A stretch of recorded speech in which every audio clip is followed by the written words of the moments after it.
সব দিক থেকে নবী মানা ভিন্ন আরেক বিষয়।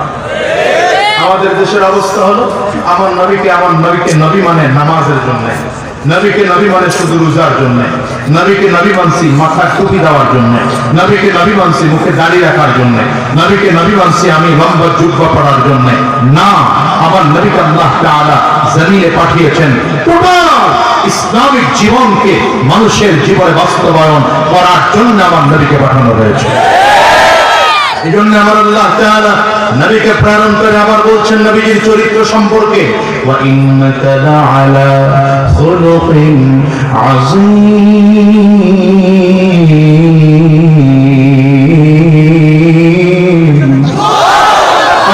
আপনাকে মহান চরিত্র দিয়ে প্রেরণ করা হয়েছে। আমার নবীকে আপনি কোন দিক থেকে তুলনা করবেন? মাথার চুল কাটা থেকে আরম্ভ করে পায়ের নখ কাটা পর্যন্ত, পারিবারিক জীবন থেকে আরম্ভ করে রাষ্ট্রীয় জীবন পর্যন্ত যত জায়গায় যাবেন সব জায়গায় আমার নবীর উত্তম একটি আদর্শ আছে। এই জন্য আমি প্রায় বলি আমার নবীকে আপনি কোন দিক থেকে তুলনা করবেন? সন্তান হিসেবে তুলনা করবেন, আমার নবী শ্রেষ্ঠ আদর্শমান সন্তান। বাবা হিসেবে তুলনা করবেন, আমার নবী শ্রেষ্ঠ আদর্শমান বাবা। স্বামী হিসেবে তুলনা করবেন, আমার নবী শ্রেষ্ঠ আদর্শমান স্বামী। জামাই হিসেবে তুলনা করবেন, আমার নবী শ্রেষ্ঠ আদর্শমান জামাই। শ্বশুর হিসেবে তুলনা করবেন, আমার নবী শ্রেষ্ঠ আদর্শমান শ্বশুর। নবী হিসেবে তুলনা করবেন, আমার নবী সাইয়্যিদুল আম্বিয়া। রাসূল হিসেবে তুলনা করবেন, আমার নবী সাইয়্যিদুল মুরসালিন, ইমামুল মুরসালিন, ইমামুল আম্বিয়া। আমার নবীকে ইমাম হিসেবে তুলনা করবেন, আমার নবী শ্রেষ্ঠ আদর্শবান ইমাম। আমার নবীকে নেতা হিসেবে তুলনা করবেন, আমার নবী শ্রেষ্ঠ আদর্শবান নেতা। আমার নবীকে রাজনীতিবিদ হিসেবে তুলনা করবেন, আমার নবী শ্রেষ্ঠ আদর্শবান রাজনীতিবিদ। আমার নবীকে আপনি প্রেসিডেন্ট হিসেবে তুলনা করবেন, তবে আমি বলবো বিশ্ব নবী রাহমাতুল লিল আলামিন, গভর্নমেন্ট অফ মদিনা শ্রেষ্ঠ আদর্শবান প্রেসিডেন্ট। চিৎকার করে বলো ঠিক কিনা? मेरा नबी मेरा नबी मेरा नबी है, वो मेरा नबी मेरा नबी मेरा नबी है। कौन? वो मेरा नबी मेरा नबी मेरा नबी है, वो मेरा नबी मेरा नबी मेरा नबी है, वो जिसके लिए महफिल कौनैन सजी है, फिर तुमसे बड़ी जिसके वसीले से बनी है। वो हाशिमी मक्की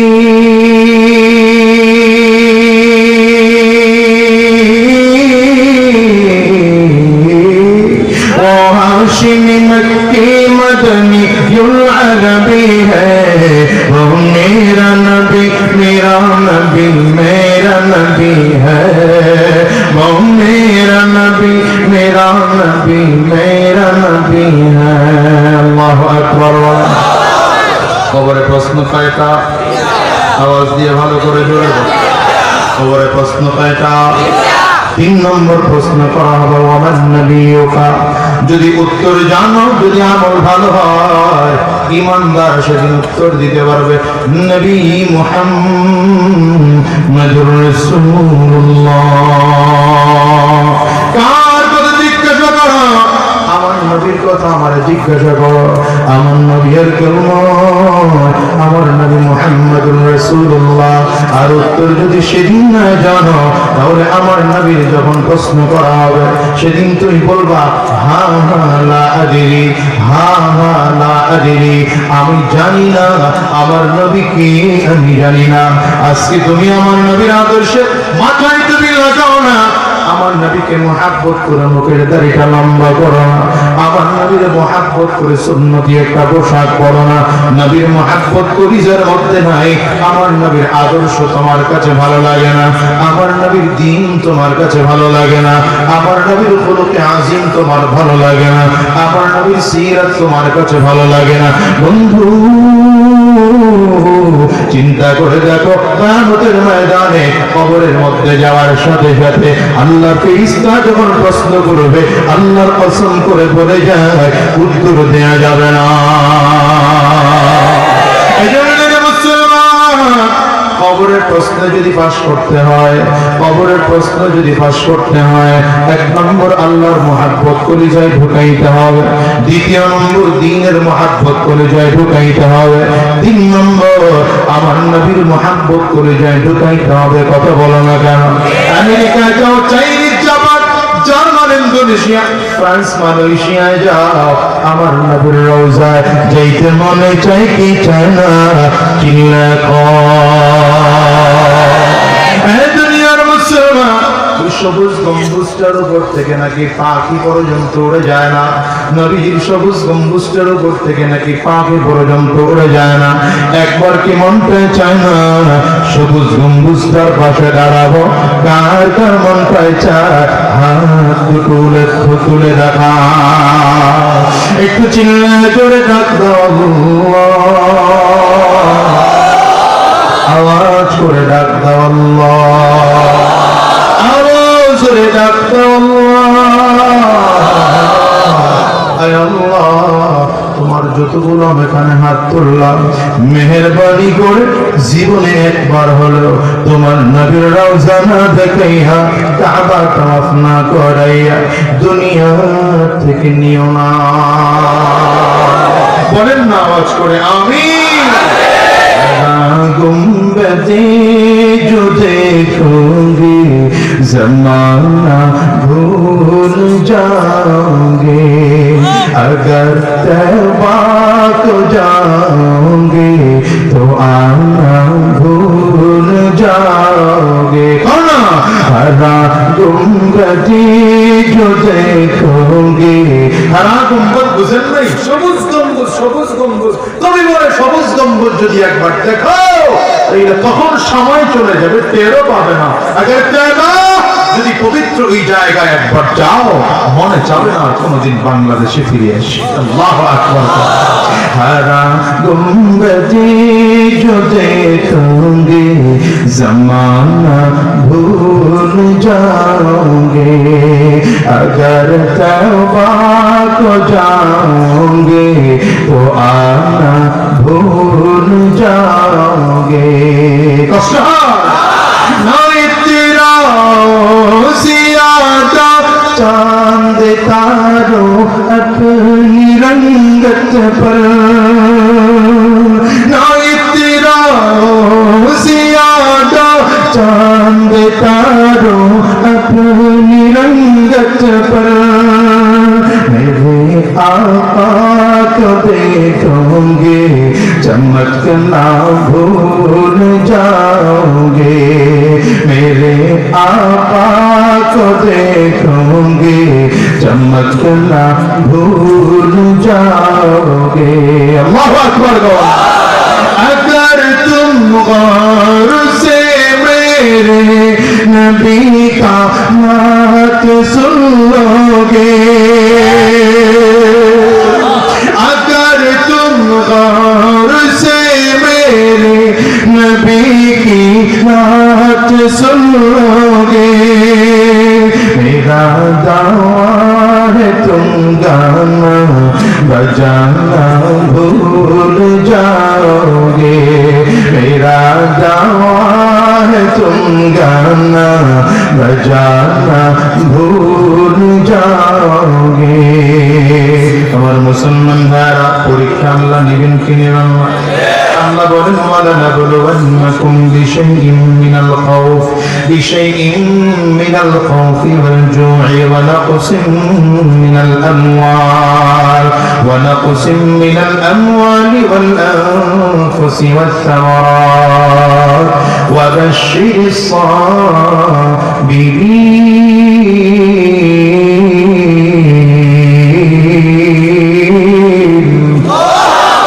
আল্লাহ তাআলা বলেন আমি আল্লাহ তাআলা পরীক্ষা নেব, অবশ্যই পরীক্ষা নেব।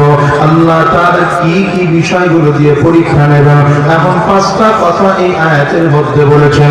এত লম্বা করা আলোচনা করার মতো টাইম পাবো না, এতটুকুই বলবো। আল্লাহ তাআলা বলেছেন শুধু পরীক্ষা নেবেন মুসলমান। সম্মানিত যদি হতে চাও, আল্লাহর পরীক্ষা দিয়ে এরপরে পাস করা লাগবে।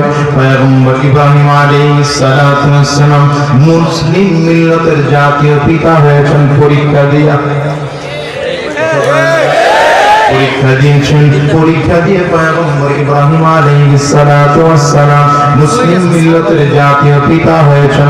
হে মুসলমান, আর যত যত নবীরা দুনিয়ার জমিনে এসেছেন সম্মানিত হয়েছেন সবাই পরীক্ষা দেওয়ার পরে পরীক্ষায় যখন পাশ করে ফেলছেন আল্লাহ তাআলা তাদেরকে পরীক্ষা নিয়েছেন। ওই আইয়ুব আলাইহিস সালাতু ওয়াস সালাম তো আল্লাহ তাআলা পরীক্ষা নিয়েছেন। পয়গম্বর আইয়ুব আলাইহিস সালাতু ওয়াস সালামকে আল্লাহ এমন মুসিবত দিয়েছেন পুরো শরীরের মধ্যে সমস্ত শরীরের মধ্যে পোকা ধরে গেছে।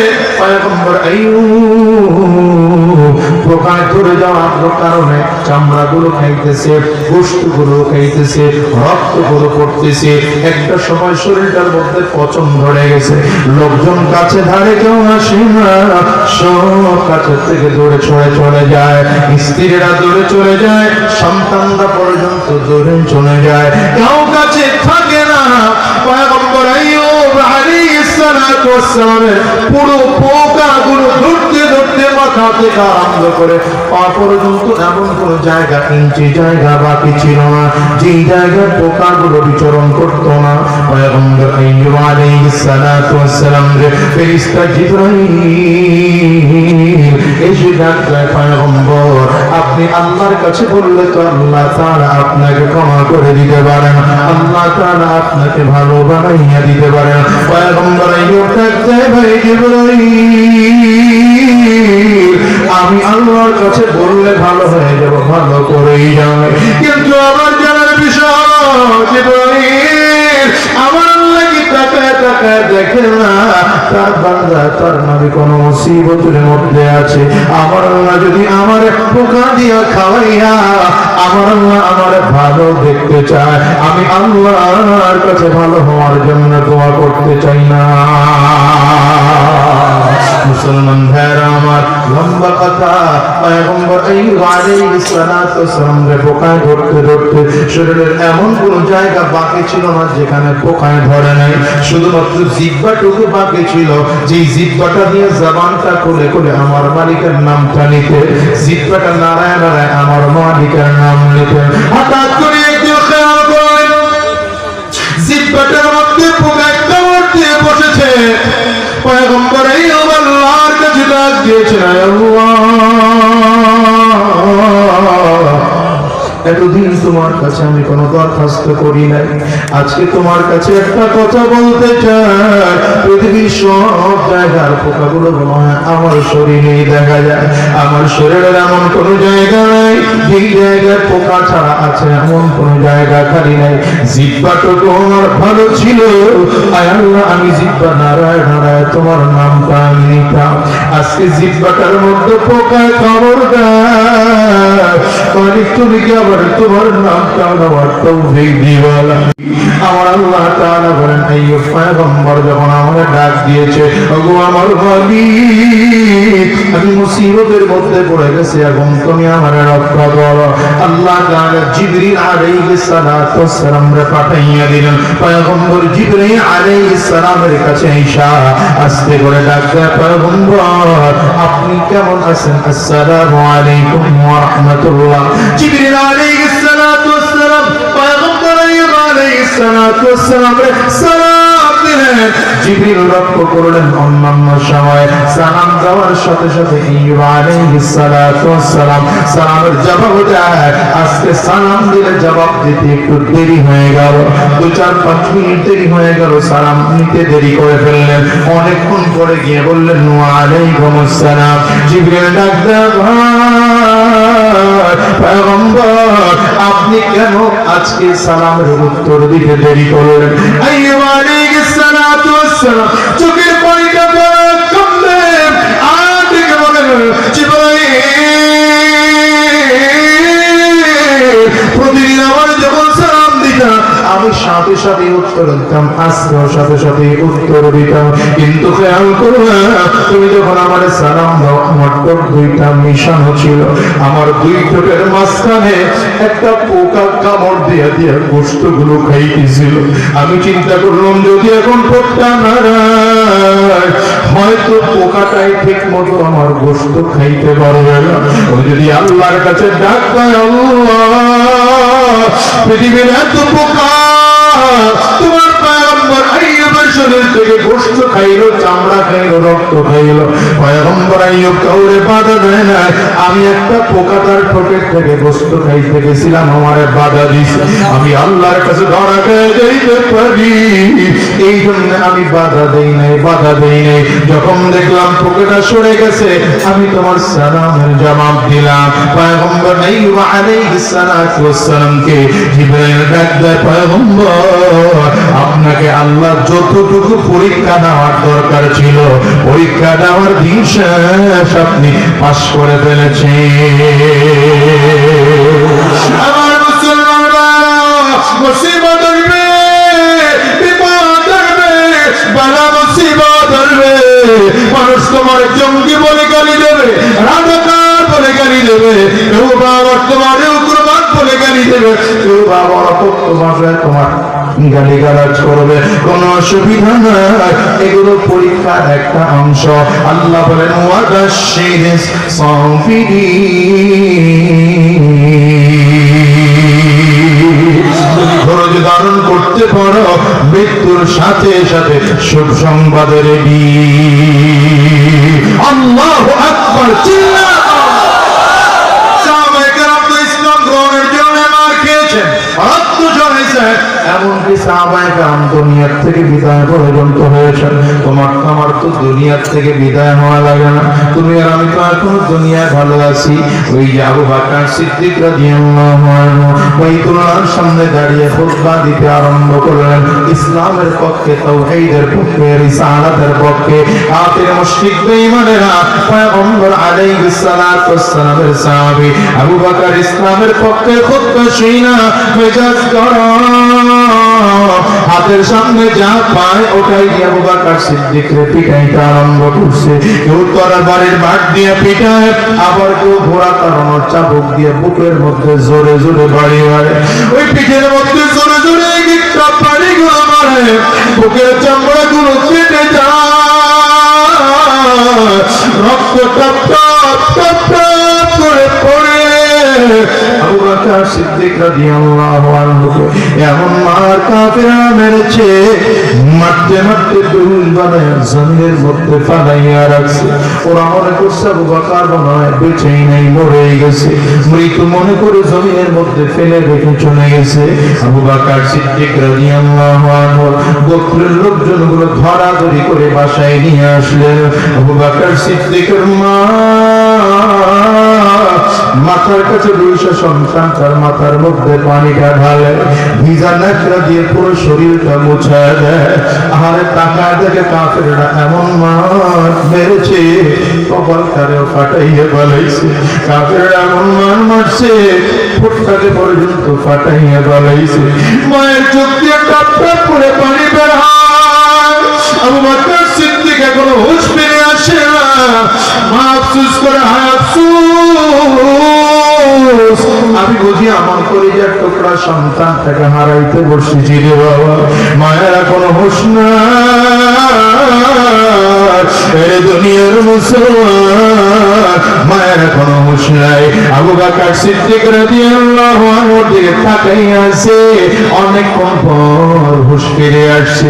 হঠাৎ করে আবু বকর সিদ্দিকের দিকে তাকাইয়া মা ডাক দেয়, বাবা তোর কি হুঁশ ফিরে আসছে? আবু বকর সিদ্দিক মায়ের দিকে তাকায় কোনো উত্তর না দিয়ে ডাইরেক্ট বলে, বাবা আমার বলো না আমার নবী কেমন আছে? আরে দুনিয়ার মুসলমান, যে মানুষটা এতক্ষণ ধরে বসরা, এই মানুষটা হঠাৎ করে ডাক দেয়, আমার বলো আমার নবী কেমন আছে? মা একটা দমক দিছে, চোখ কর, জীবনে আর কোনোদিন এই মুহাম্মদের নাম তুই নিবি না। এই মুহাম্মদের জন্যই মক্কার লোকজন গুলো তোর মেরেছে। আবু বকর সিদ্দিক ডাক দেয়, মা গো কেমনে আমি আমার নবীর নামটা না নিয়ে পারি? আমার দিলটা যখন খারাপ হয়, আমার নবীর চেহারাটার দিকে তাকাইলেই তো দিলটা ভালো হয়ে যায়। আমার বলো আমার নবী কর। আবু বকর সিদ্দিকের মা পিয়ানোর মধ্যে একটু করে দুধ দুধ নিয়ে হাজির আছে। এ বাবা দুধটুকু পান কর। প্রচন্ড রক্ত ঝরেছে, তোর শরীর থেকে অবস্থা খারাপ হয়ে